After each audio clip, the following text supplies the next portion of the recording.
LT11 Nacional y el INTA Concepción del Uruguay presentan INTA Radio. Contenidos radiofónicos vinculados a la ruralidad, sus procesos, sujetos y problemáticas.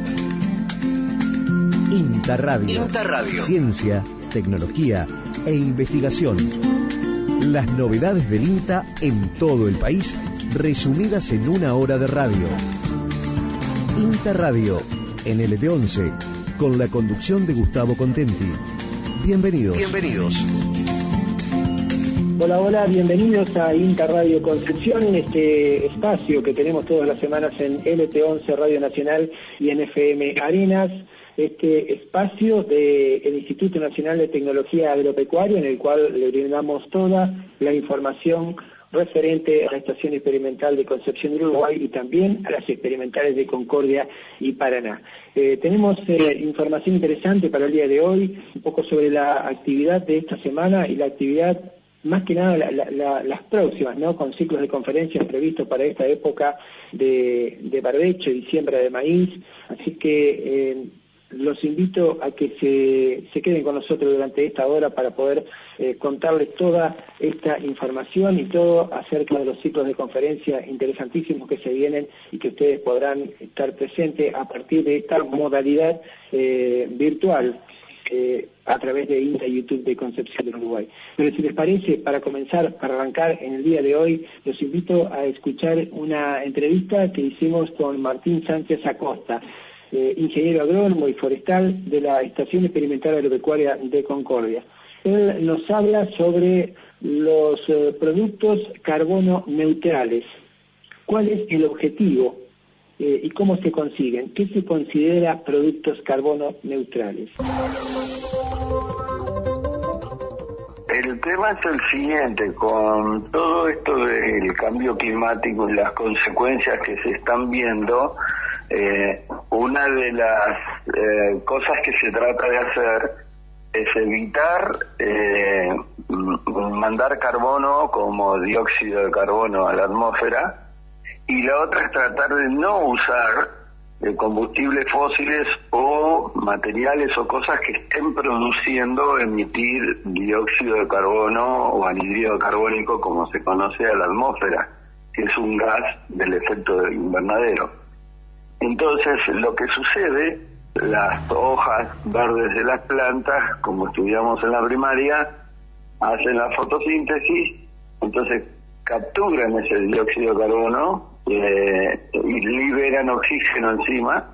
Y en el caso particular de los árboles, lo transforman en madera, y esa madera la vamos a usar en muchas cosas. Y ese anhídrido carbónico quedó capturado ahí, y cuando yo llego al producto final y hago el balance entre lo que emitió todo el proceso, ¿no?, de cortarlo, transportarlo y hacer el producto, y lo comparo con lo que la planta capturó, da neutro o inclusive a favor de lo que capturé.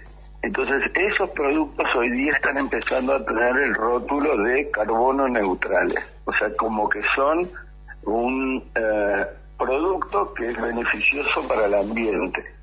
Inclusive hay otros conceptos, por ejemplo, que se aplican en el tema de la ganadería, sobre todo, que también hoy día a las vacas se le está adjudicando el tema de que emiten muchos gases de efecto invernadero.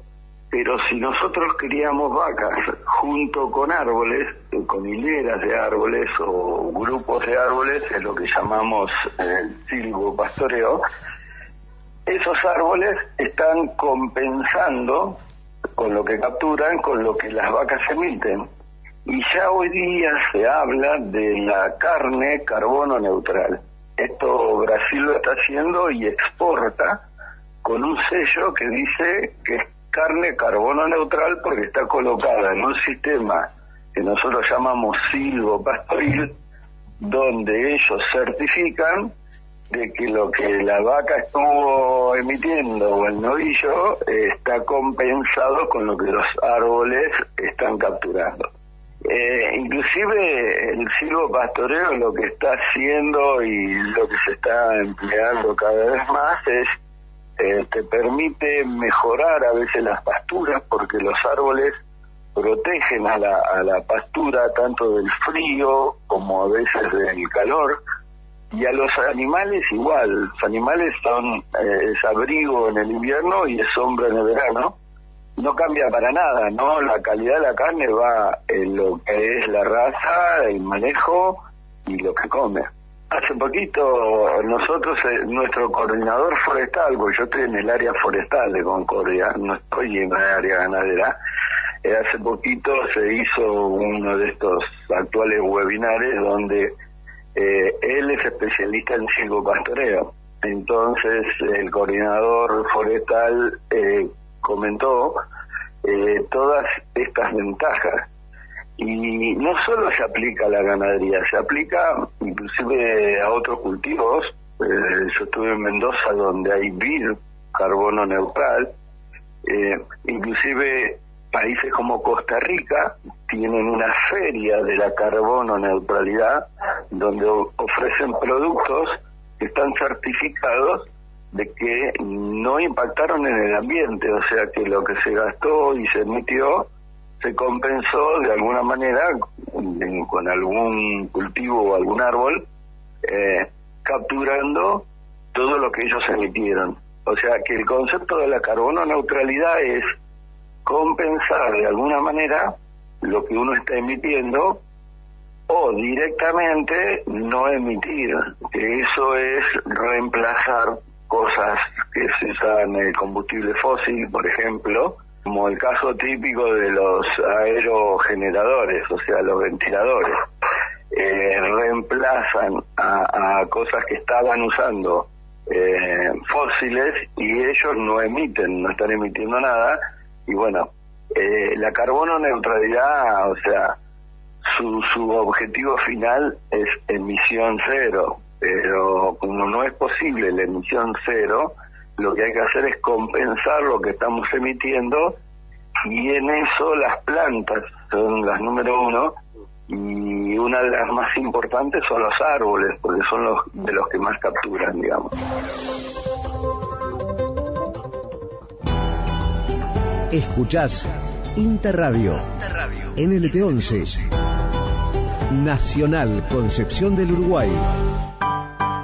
Nacional, la radio pública. Interradio NLT11. Hace minutos escuchábamos a Martín Sánchez Acosta, ingeniero agrónomo y forestal de la Estación Experimental Agropecuaria de Concordia, que nos hablaba sobre los productos carbono neutrales. La verdad que es un término que puede llegar a ser nuevo para nuestros oídos, pero en el cual se viene trabajando ya hace bastante tiempo. Los objetivos y cómo se consiguen, por qué se consideran carbono neutrales. La verdad que es un tema para seguir charlando, y también con Martín vamos a conversar próximamente sobre la construcción de viviendas de madera, que es una de las especialidades, algo en lo que él ha trabajado muchísimo en estos últimos tiempos. Bien, vamos a otro tema. En los programas anteriores hemos incorporado un ciclo de agroecología. Hablábamos con Norberto Pérez de INTA Concepción del Uruguay sobre microorganismos nativos eficientes. En este caso, la última parte de ese ciclo de agroecología, el tema es el tratamiento de semillas y frutos con microorganismos eficientes nativos. Tratamiento de semillas, debemos realizar una simple inmersión de las semillas en una solución de microorganismos eficientes nativos. Esto mejorará en cierta manera la protección contra agentes patógenos desde un principio. ¿Cuáles son las proporciones para esto? Las semillas vamos a sumergirlas 20 minutos en una solución de microorganismos eficientes nativos al 2%. Durante 20 minutos las dejamos y luego las secamos a la sombra, previo a la siembra. Esta es una de las utilizaciones. En post cosecha también vamos a poder utilizar los microorganismos eficientes nativos. para mejorar la calidad de los frutos, para conservar los frutos debido a su acción antioxidante y el antagonismo que produce contra ciertos patógenos. Para esta función vamos a tener que diluir los microorganismos eficientes nativos en su fase líquida en una proporción del 2% con agua. Damos cierre al espacio dedicado a los hilos de microorganismos eficientes nativos dentro de lo que es la columna de la agroecología acá en INTA Radio, diciendo que es una tecnología recomendable, claro está, para lo que es la agricultura familiar, debido a su bajo costo, debido a su simple elaboración, debido a sus múltiples usos. Decimos que era un comodín dentro de lo que es la agricultura familiar amistosamente. Solo queda probarlo para aquellos que todavía no lo hicieron, utilizarlo y el espacio del intercambio, por supuesto, desde las agencias de INTA, a través de los teléfonos, a través de los mails, en este espacio de cuarentena que estamos viviendo. Un saludo para todos, gracias. INTA Radio en LT11.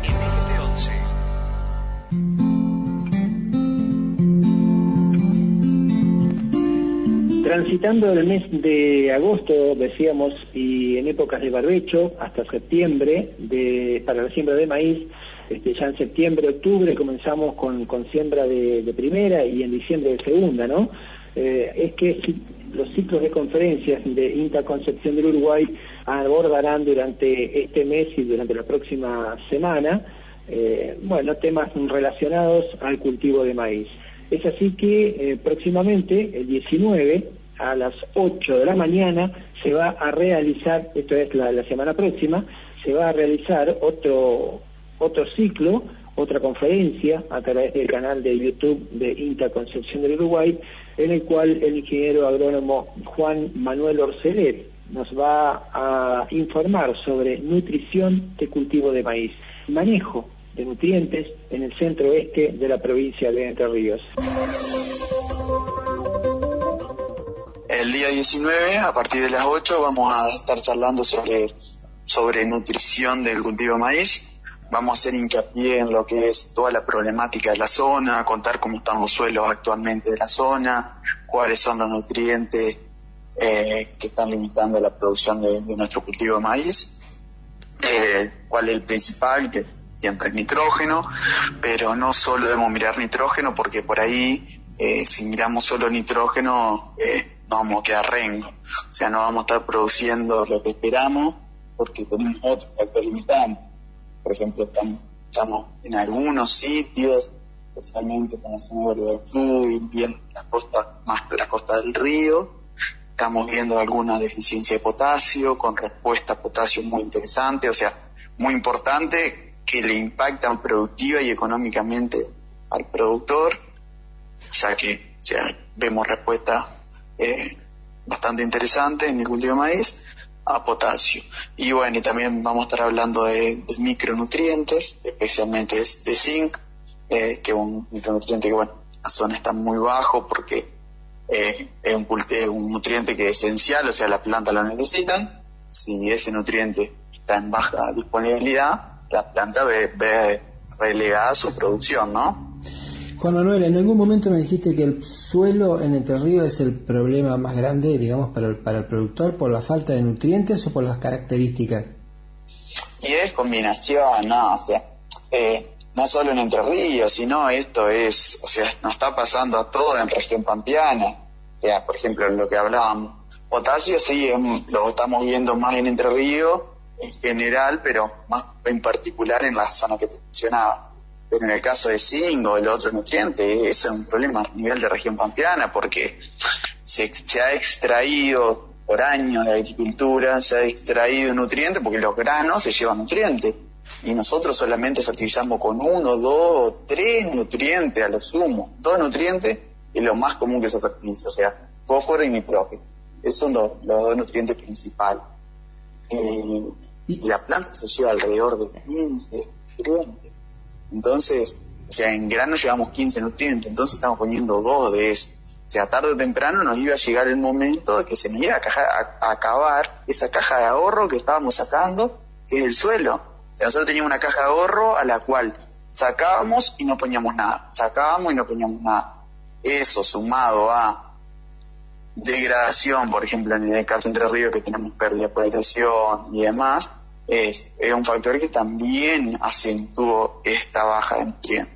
Entonces, esta combinación de factores nos está hoy haciendo replantearnos que no solo tenemos que pensar en nitrógeno y en fósforo, sino también deberíamos pensar en otros macronutrientes como potasio, azufre y micronutrientes como zinc, ¿no? Y es un problema de manejo, pero es un problema sobre el que viene insistiendo tanto INTA como muchos técnicos, que debe cambiarse. ¿Se va cambiando a lo largo del tiempo el manejo? ¿Se van teniendo las prevenciones para esto? Y el tema es que, o sea, se tiene la conciencia, todos los productores tienen la conciencia del muestreo de suelo, o sea, no se hace mucho muestreo de suelo, pero aquellos productores más concientizados lo hacen y evalúan su suelo, pero por más que haya conciencia, por ahí juega una parte, un rol económico que sinceramente la situación es complicada, porque esta falta de nutrientes es más dólares por hectárea que tiene que invertir el productor para producir grano, y sinceramente a los números actuales de la agricultura se torna bastante complicado. Y lo importante por ahí es que no solo para agricultura necesitamos fertilizar, o sea, para pasturas también, o sea, el suelo es el mismo para producir pastura o para producir grano. O sea, si nos falta nutriente para producir maíz, nos va a faltar nutriente para producir alfalfa o para producir cualquier pastura, ¿no? Bien, la conferencia de este 19, ¿cuáles serían estos los temas? Nutrientes. Y bueno, la idea es abarcar un poco de nitrógeno. Vamos a hablar algo de azufre, vamos a hablar de potasio, de zinc y algo de agricultura de precisión, que es manejo por ambiente, es decir, los lotes en general tienen una disposición como cuadrada o de la forma que sean, pero sin embargo el suelo no es igual en todos los lotes agrícolas, o sea, tiene variabilidad espacial. Entonces, bueno, la idea es mostrar también un poco de variabilidad espacial en maíz, cómo varía el rinde en cada una de las zonas del lote. Bueno, ¿y qué podemos hacer para mitigar eso o para sacarle el máximo provecho económico? Perfecto. ¿La charla es de 1 hora? Claro, la idea es de 8 a 9 y después preguntas entre tanto. O sea, se de tiene, todos modos, claro, de todos modos, y depende la cantidad de preguntas, pero sí, o sea, por nosotros no tenemos problema. De todos modos, hay que hacer la aclaración que esa charla va a quedar en YouTube de la experimental, así que para el que no pueda asistir por cuestiones laborales o no pueda participar online por cuestiones laborales, le va a quedar para verla en el momento que tenga disponible. Bien, el miércoles 19 entonces a las 8 por el canal de YouTube de INTA nos reencontramos con Juan Manuel Orcelet y bueno, con esta videoconferencia Nutrición de cultivo de maíz. Muchísimas gracias, Juan Manuel. No, de nada, Gustavo.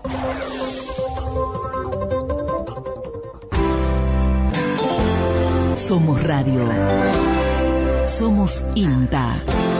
La radio fue, es y seguirá siendo un medio de comunicación fundamental para nuestra tarea, porque la radio potencia voces, replica conocimientos, promueve encuentros y democratiza la palabra.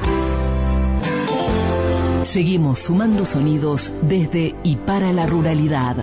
Somos radio. Somos INTA. Los viernes de 14 a 15 y los sábados desde las 7 de la mañana. INTA Radio. En LT11 Nacional. Continuamos en INTA Radio Concepción, en este espacio semanal en LT11 Radio Nacional y FM Arenas también, para recordarles, en caso de que quieran comunicarse con INTA Concepción del Uruguay, que quieran comunicarse con nosotros por estos temas que estamos tratando en este programa o que estén relacionados a la institución, lo pueden hacer a través de las redes sociales. Es muy fácil. ya sea Facebook, a través de Instagram, a través de Twitter, todas las redes sociales, buscando siempre INTA Concepción, o a través de la web buscando el nombre del técnico. Por ejemplo, el caso de Juan Manuel Orcelet INTA, lo pueden ubicar allí y allí están los datos para poder comunicarse con Juan Manuel. Así como en el caso de Juan Manuel, de cualquier otro técnico que ustedes quieran, que hayan escuchado hoy o que quieran comunicarse, ¿sí? Decíamos que, dada la fecha, este es un programa en el que les estamos comentando sobre estos nuevos ciclos de conferencias técnicas que se están realizando en INTA, y en este caso referidos en particular a lo que es la siembra de maíz. Andrés Rampoli, también de la Estación Experimental de Concepción, la Estación Experimental Local, nos habla sobre manejo de malezas en maíz. Vamos a hablar de manejo de malezas en cultivo de maíz. Inicialmente vamos a hacer un reconto de las principales malezas que podemos llegar a tener. Vamos a ver aspectos biológicos, dentro de ellos los más importantes, como puede ser la emergencia, para saber en qué momento y cuándo va a ser la mayor cantidad de nacimientos que vamos a tener de las especies problemáticas para este cultivo, para luego sí enfocarnos en las distintas estrategias de manejo que podemos llegar a tener, ¿verdad? La idea sería hacer una introducción respecto a esta temática, a las malezas en sí, y después abordar las estrategias de manejo. Te iba a decir, ya estamos en agosto, ubicarnos un poco en el tiempo, entonces, ¿cuándo se debería empezar con este trabajo de reconocimiento de malezas para luego trabajar en su control, para en el caso del maíz, ¿no es cierto? Exacto. Sí, podemos llegar a tener variadas situaciones, ¿no? O planteos. Hay lotes que incluso hasta el momento no se han barbechado y están planificándose barbechos ahora, por ahí se alquilan tardíamente, pero lo común o lo general es que ya se haya hecho una aplicación de fitosanitarios químicos, un barbecho, por allí junio, julio, y ahora tendríamos que estar planificando la estrategia de herbicidas preemergentes si optamos por un barbecho químico, ¿verdad? Entonces, la idea justamente es ahondar un poquitito en esta temática, evaluar algunas alternativas, algunos fitosanitarios que puedan llegar a ser tenidos en cuenta. Tenemos algunos resultados respecto a ensayos que se vienen realizando, entonces, bueno, es plasmar un poco lo que se viene haciendo. Preemergencia en este momento, en algunas ocasiones se hace presiembra, en otras se hace postsiembra, preemergencia del cultivo, y la idea es hablar y dialogar un poco sobre esta temática, ¿verdad? Este control, esta propuesta que vos hacés a través del canal de YouTube de INTA Concepción del Uruguay, ¿es válida para toda la provincia y para provincias cercanas, o es solamente para esta zona un poco más reducido? Los datos que por ahí tenemos y que hemos estado recabando son dentro de la provincia para la costa este principalmente, ¿sí? De todas maneras se replican y son estrategias que se pueden adoptar y tener en cuenta para otras zonas dentro de la provincia e incluso otras provincias. ¿Las estrategias de control de malezas en maíz son similar a las estrategias de control de malezas en otros cultivos que lógico que coincidan con las fechas de siembra? Bien, es buena pregunta, Gustavo, porque dentro de las especies que pueden comportarse como malezas van a ser más o menos agresivas conforme el cultivo que nosotros estemos realizando y en el momento que estemos realizando. Para las fechas de siembra temprana de maíz, nosotros esperaríamos de que sean relativamente similares las especies que puedan llegar a competirle al cultivo de maíz, lo que podría llegar a ser a un cultivo de sorgo o incluso a un cultivo de soja. Si bien aquí ya habría que empezar a tener en cuenta el cultivo al cual se está planificando esta estrategia de manejo para no generar efectos fitotóxicos, es decir, no poder afectar al cultivo, ¿verdad? Perfecto. Bien, Andrés, ¿queda algo más para destacar? Creería que no. La idea es que puedan ir surgiendo haciendo consultas a medida de que vayamos presentando lo que por ahí tenemos para comentarles y que podamos hacer un intercambio, creo yo, más que fructífero para los interesados que se conecten en el día de la conferencia. Por supuesto, esto es entonces el jueves 20 a las 14 horas arranca esta videoconferencia con manejo de malezas en maíz, y posteriormente habrá un intercambio como se hace habitualmente en estas conferencias técnicas de INTA Concepción del Uruguay. Andrés, muchas gracias por estos minutos y nos reencontramos el 20. Muchas gracias a vos, Gustavo, y bueno, saludos a toda la audiencia. Escuchás INTA Radio, NLT11, Nacional Concepción del Uruguay.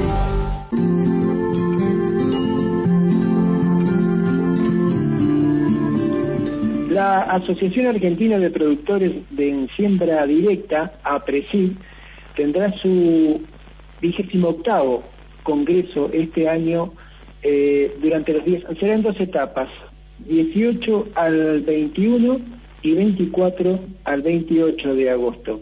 El gerente de Prospectiva, Martín Reinaudo, nos cuenta sobre este congreso, número 28, que se va a realizar, por supuesto, en forma virtual. Hola Gustavo, ¿cómo estás? Así es, la 28ª edición, que bueno, por primera vez en la historia, a causa de todo este contexto mundial, va a ser de manera 100% virtual. El Congreso APRESID, con el lema de este año de Siempre Vivo, Siempre Verde, se va a dar de manera virtual en congresoapresid.org del 18 al 21 y del 24 al 28 de agosto. Bien, 2 etapas, ¿no? 2 semanas. 2 semanas, tal cual. Una primera semana que nosotros planteamos para que la gente se familiarice con la plataforma, darle oportunidad a los programas de APRESID y a las empresas e instituciones que participan de mostrar lanzamientos, mostrar todo su contenido, y luego una segunda semana donde vamos a tener las mismas 8 salas de conferencias que están habilitadas en la primera semana, con todas las charlas, digamos, de los referentes nacionales e internacionales que trae el Congreso todos los años. ¿Cuáles son los temas o cuál es la orientación que tiene este Congreso? Y como te comentaba, Siempre Vivo, Siempre Verde nace a partir del lema de Agricultura Siempre Verde, que lanzó APRESID en noviembre del año pasado, y tiene que ver con poner la vida en el suelo como el motor de la sustentabilidad de los sistemas. Es decir, implica un poco dejar de pensar que el suelo necesita descansar, que el suelo necesita un barbecho, y entender, digamos, que el suelo es un organismo vivo que necesita alimento todo el año, y eso, bueno, se logra teniendo la mayor cantidad de raíces vivas en la medida que, bueno, que el ambiente, que el agua lo permita, y esos sistemas, digamos, no solo son más productivos, sino que son más sanos para el ambiente y con un uso mucho más eficiente de insumos que los hace más sanos para la gente involucrada y para los consumidores. Hernán Ferrari, uno de los referentes en lo que es maquinaria aquí en INTA Concepción del Uruguay, va a estar colaborando con ustedes, ¿verdad? Hernán Ferrari, así es. Con Hernán, digamos, bueno, ya hace varios años que él participa de nuestros congresos. Este año puntualmente Hernán va a estar dando una perspectiva, un pantallazo, digamos, de tendencias que podemos esperar en los próximos años a nivel mundial en innovación en maquinaria agrícola. Martín, ¿cómo puede hacer la gente para chequear los días de conferencia, el calendario, el cronograma? Hoy deben entrar a Congreso APRESID, que lo pueden hacer tanto a través de la página institucional de APRESID como googleando Congreso APRESID. Ahí van a poder ver el programa y van a poder registrarse. La gente se va a poder registrar de manera gratuita para ver todo el contenido de la primera semana.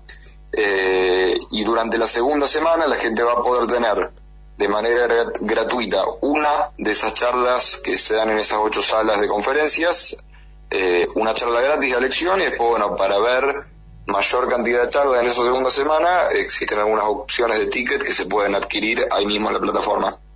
Bien, Martín, ¿queda algo que quieras destacar de este congreso y que no te haya preguntado? Sí, algo muy importante, digamos, que nos permite esta virtualidad es justamente poder acercarle el Congreso a un montón de gente, digamos, tanto de la comunidad agropecuaria como no, que normalmente no nos visitaba porque el Congreso presencial implicaba una inversión de tiempo, de dinero, que quizás se lo hacía imposible, pero bueno, ahora, digamos, tenemos esa ventaja tanto en asistentes como también en disertantes, o sea, personalidades de la talla de Ratan Lal, Dwayne Beck, Gunter Pauli, disertantes internacionales que también les representaba un costo, una inversión, digamos, poder participar de nuestro congreso. Este año, digamos, a través de una pantalla vamos a poder tener muchos referentes de otros países, que es algo que bastante destacable que nos permite esto. Indudablemente todo esta modificación a raíz de esta pandemia tiene su parte positiva y su parte negativa, ¿no? Dentro de lo positivo destacamos esto, y tal vez se puede llegar a más gente que con los congresos presenciales, ¿no? ¿Cuál es tu visión al respecto? Sí, seguramente. Nosotros, Gustavo, para más o menos darte un pantallazo, el año pasado tuvimos 5.000 personas de manera presencial, pero tuvimos 15.000 visitantes a través de lo que fue el streaming. Entonces, realmente es un número que parece bastante alentador y en cuanto a cantidad de gente podría llegar a ser un congreso sin precedentes, digamos, en cuanto a cantidad de visitantes, ¿no? ¿Se modifica el tiempo de las charlas? ¿Son más cortos o se mantiene más o menos como el año pasado? ¿Se modifica el programa por este tema? Nosotros lo que hicimos fue plantear un programa más extendido de charlas, o sea, la duración de las charlas en sí, digamos, va a ser bastante similar, o sea, va a haber 6 bloques de charlas a lo largo del día, a las 8, a las 9, a las 10:30, con un corte un poco más largo al mediodía, y después charlas a las 3, a las 4 y a las 5:30. Sí, digamos, eso por ahí nosotros notamos de por ahí sugerir a los disertantes a armar presentaciones más cortas, de 20 minutos, 25 minutos, 40 en los casos más extremos. Pero entendemos, digamos, justamente que en la virtualidad mantener la concentración es más complejo, por eso, digamos, es interesante esta dinámica de intentar proponer charlas un poco más cortas. Bien, Martín, muchas gracias por estos minutos y todo el éxito para estas 2 semanas de la jornada. Bueno, Gustavo, muchas gracias, los esperamos. INTA Radio en LT11. Nacional, la radio pública. Escuchás INTA Radio en LT11. Nacional, Concepción del Uruguay. Seguimos con las jornadas online. ¿Será la era online esta? Todas las actividades que le estamos contando hoy son a través de los canales de YouTube, son todas virtuales, ¿no? Y bueno, esta a la que me quiero referir es también online. Agricultura familiar del programa Pro Huerta, en sus 30 años de cumplir una gran labor, y se titula Estrategias para mejorar la calidad y la inocuidad de los productos avícolas. Esta jornada, como les decía recién, se va a estar realizando 2 días, el 21 y el 27 de agosto. Es organizada por INTA Concepción del Uruguay, Río Tercero, Alto Valle y Pergamino. Conversamos con una de las disertantes, Natalia Almada. Buenas tardes a todos. Las jornadas Estrategias para mejorar la calidad e inocuidad de los productos avícolas están organizadas en el marco de lo que son los 30 años del Pro Huerta. Surgen de varias consultas que siempre nos llegan tanto a la experimental de Concepción del Uruguay como a la de Pergamino, a Manfredi. La idea era, con todas esas consultas, tratar de armar una jornada que pudiera dar respuesta a todas esas inquietudes que nos llegan de los productores. La idea es abarcar lo que es la producción de huevos y de carne en sistemas productivos de la agricultura familiar, tratando de fortalecer la calidad del producto final que obtienen estos sistemas productivos. Esta jornada se realiza en 2 partes, ¿no? 21 y 28, ¿puede ser? ¿De agosto? Sí, las fechas son el viernes 21 sí. Y la otra el jueves 27 de agosto. Y jueves 27 de agosto, y lo organizan entonces Concepción del Uruguay, Pergamino. La Agencia de Extensión de Río Tercero, Alto Valle y Pergamino. Precisamente, ¿a qué se refiere cuando dicen mejoramiento de la estrategia? Bueno, los sistemas de agricultura familiar, los sistemas de producción siempre están en el ojo de la tormenta, vengamos a decir. Entonces, desde INTA, o por lo menos de ProHuerta, lo que siempre se ha manifestado es la capacitación de esos productores para que tengan en consideración cuáles son los puntos críticos en cada una de las etapas, desde que reciben el pollito hasta que lo faenan y lo comercializan, ¿no es cierto?, para cuidar la inocuidad de esos productos, para que no afecten a la familia ni al consumidor que va a comprarle el producto. Todos sabemos que los productos están llegando, ya sea por puerta a puerta o bien por una feria, algún mercado. Entonces, la idea es fortalecer a esos productores en el tema de inocuidad. El viernes 21 se va a charlar sobre huevos, la producción de huevos. Y vamos a hacer una introducción de básicamente conceptos generales. Vamos a hablar un poquito de normativa. Yo sé que es la parte más tediosa y más pesada, pero la idea es introducirnos en lo que es el Sistema Nacional de Control de Alimentos que hay en nuestro país. Y después nos vamos a abocar en lo que es los puntos críticos en la producción de huevos. Esa es la primera parte. Y el jueves 27 nos abocaremos a la producción de carne, desde que se recibe en el pollito hasta que se faena, y todos los puntos críticos donde el productor tiene que hacer foco para cuidar la inocuidad. ¿Está destinado entonces a todos los productores que quieran participar, que se quieran inscribir? Productores de ProHuerta, productores de la agricultura familiar en general. Está abierto a técnicos de por ahí de los municipios que por ahí quieran interiorizarse, técnicos particulares, o sea, es amplia la convocatoria.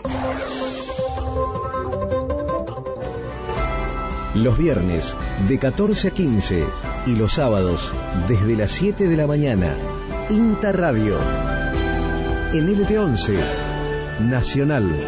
Ya hemos hablado en programas anteriores con Elena Gagliano, que nos ha estado comentando sobre las especies que se pueden cultivar en otoño e invierno en la huerta. Una información muy interesante y muy completa nos ha brindado la jefa de la Agencia de Extensión Rural de INTA Concepción del Uruguay.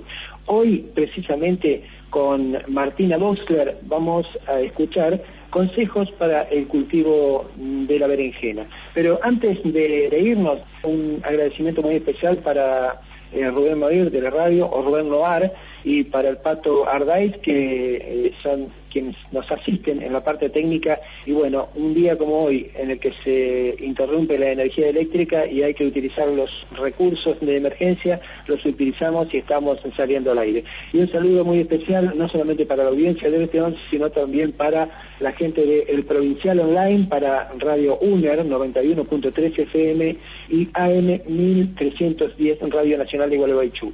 Nos despedimos hasta la semana próxima y los dejo escuchando a Martina Boxler con el cultivo de la berenjena. Así que milanesa para todo el mundo, cuando en diciembre por ahí es que se cultiva. A ver, escuchamos. Hoy les voy a hablar sobre un cultivo que es muy reconocido, que es el cultivo de la berenjena, que generalmente lo que utilizamos son sus frutos cuando alcanzan su madurez total.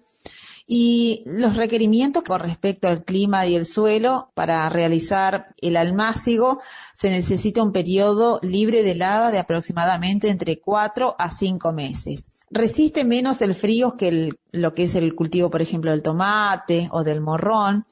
Requiere unos 25 grados centígrados de temperatura óptima cuando ya el plantín ha alcanzado su desarrollo para seguir su proceso de crecimiento. Con respecto al suelo, bueno, tienen que ser suelos que estén bien laboreados, en profundidad precisamente, que estén sueltos, que tengan buen drenaje y, por supuesto, que cuenten con una buena cantidad de materia orgánica o de abonos que se le han ido incorporando cuando se están realizando las labores. ¿Cuál es la forma, la época de siembra? Bueno, la berenjena se siembra en almácigo protegido durante los meses de julio y agosto y se trasplantan en los meses de septiembre y octubre. En septiembre, más que nada, cuando ha superado el periodo de heladas. En 1 metro de almácigo, si contamos con 5 gramos de semillas que tengan un buen poder germinativo, vamos a obtener alrededor de 400 a 600 plantines. Estos estarán en condiciones de ser trasplantados cuando tienen alrededor de 5 o 6 hojas aproximadamente, que va a ocurrir en un periodo entre 50 a 60 días después de realizada la siembra. Si vamos a hacer el almácigo, tengan en cuenta de que debemos llevarlos sí a que reciban luz solar, pero en un periodo donde las temperaturas no sean tan drásticas, sino más bien después de las 10 de la mañana hasta las 4 de la tarde inclusive, y luego se deberán ingresar a un lugar protegido del frío. Este cultivo, como les decía, una vez que se siembra, se aporca, que es cuando la planta llega aproximadamente a tener unos 30 centímetros de altura, y ese aporque consiste en agregarle tierra a los alrededores de esa planta para que vaya afirmándose y vaya tomando postura la planta para ir llevando su crecimiento.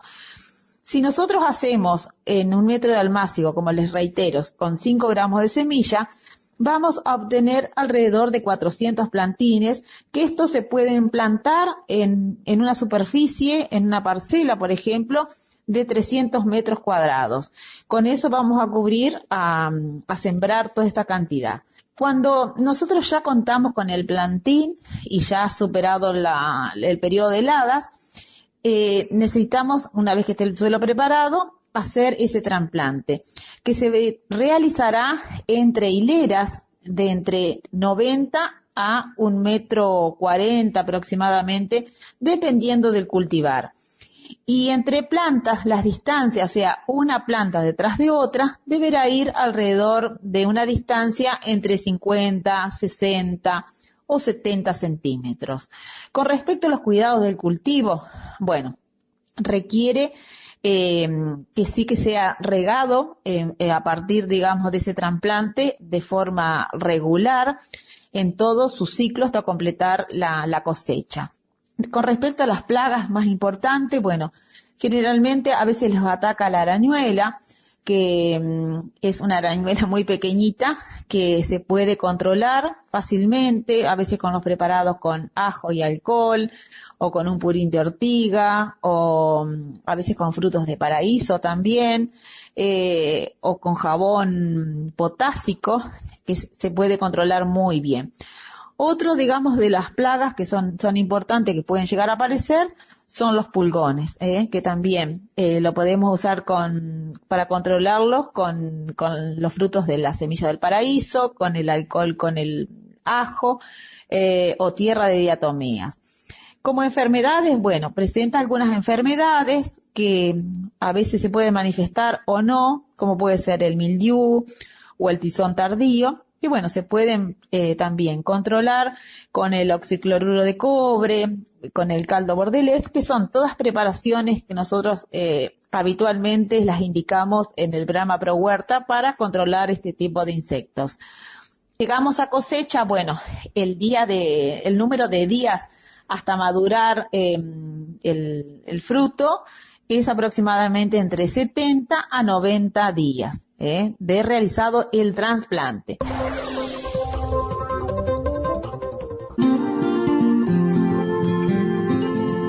La próxima semana nos volvemos a encontrar en INTA Radio. El programa del INTA Concepción del Uruguay, en el aire nacional, de LT11, AM 1560.